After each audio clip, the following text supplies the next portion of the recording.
The Clean Power Plan is a federal rule aimed at cleaning up electricity's carbon footprint. It's America's most ambitious effort yet to fight climate change. But how big of a deal is it? Well, American energy use is a whopper. 98 quadrillion BTUs last year. It's a number so crazy big, what does it even mean? Well, it's enough to send a Saturn V rocket to the moon every 26 seconds for a whole year.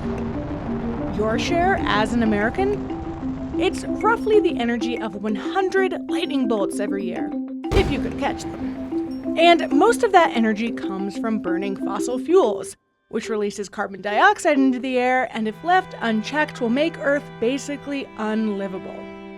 Right now, of those 100 energy lightning bolts you use every year, roughly 40 are in the form of electricity. And those 40 bolts are what the Clean Power Plan is all about, making electricity cleaner.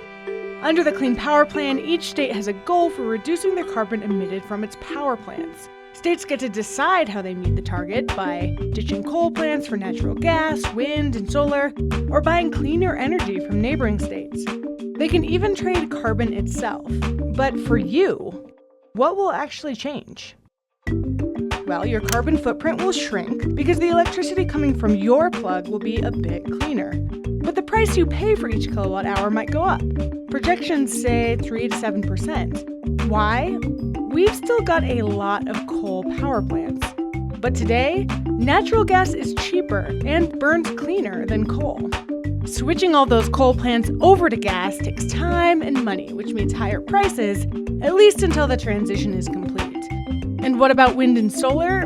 Their costs keep dropping, and they'll soon be able to compete with coal and gas in terms of price, but not quite yet. But even though electricity might be more expensive, your average bill could actually stay the same or even decrease.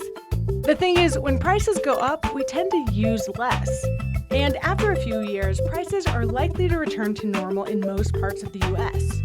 But 27 states are now suing the federal government over the plan.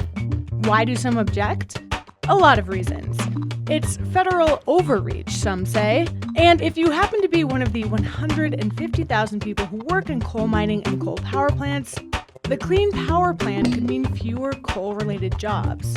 And states that depend on coal and coal jobs could suffer. Plus, our grid was built to handle steady power sources. So adding renewables while keeping a reliable grid is a technical challenge. So what do we actually get for the trouble? Of those 100 lightning bolts of energy that every American uses each year, the CPP will make, 8 or so carbon-free by 2030. And okay, the grid is already moving in that direction, so really, it's not a huge change. But it is symbolic. The US is the second largest carbon polluter in the world. The Clean Power Plan is a signal that our federal government is attempting a first step to tackle one of the biggest contributors to climate change.